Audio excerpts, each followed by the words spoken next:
In this video, we'll be looking at how to solve a compound inequality. And it's just one step more than solving an actual inequality. So let's look at an example. I would like us to solve in this video -2 is less than or equal to 3t minus 8, which is less than or equal to 10.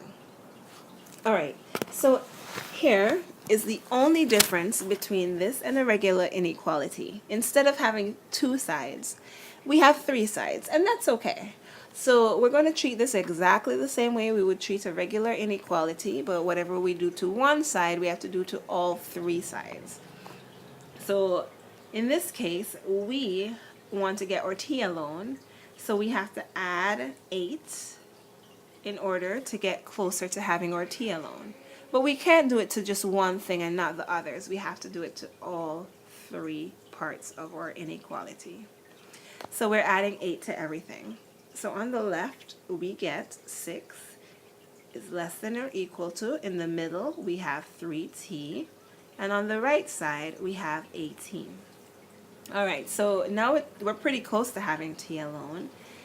All we have to do now, since 3t is multiplied by, 3 is multiplied by t, we have to now divide by 3 everything. So whatever you do to one, you have to do to all. And on the left side, we end up getting that. We have a 2 over here.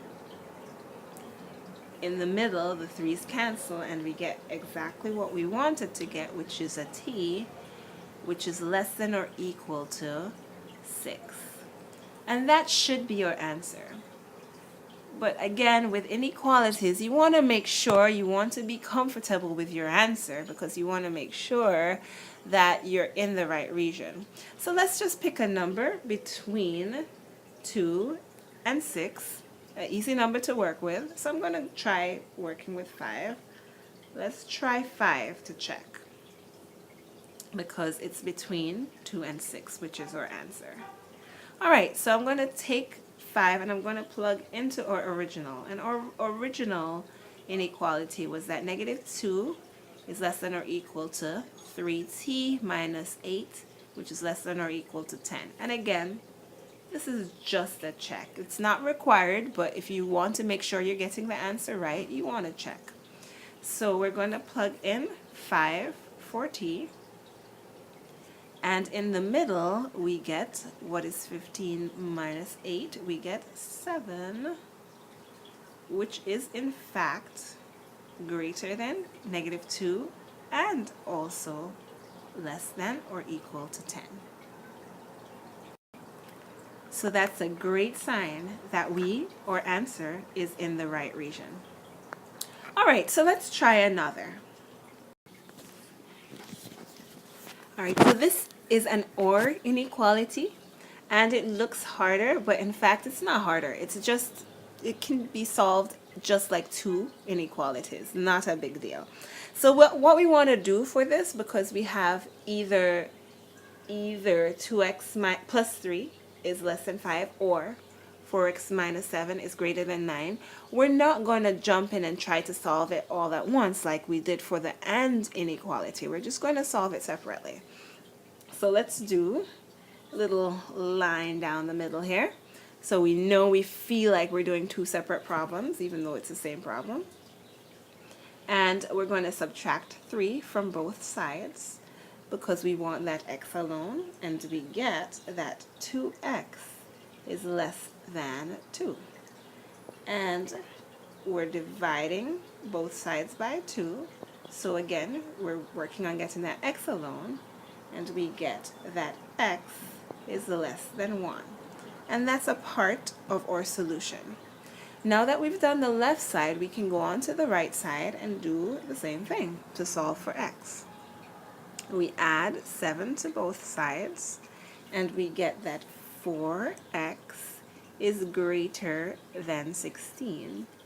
And we now have to divide both sides by 4, again working on getting that x alone, and we get that x is greater than 4. And now, since this inequality at the very beginning was an OR inequality, because either 2x plus 3 was less than 5 or 4x was minus 7 was greater than 9. So either this or that. So in our answer, it's going to work the same way. Either x is less than 1 or x is greater than 4. That means if we try a number that is not either less than 1 or greater than 4, it should not work for either of these equations.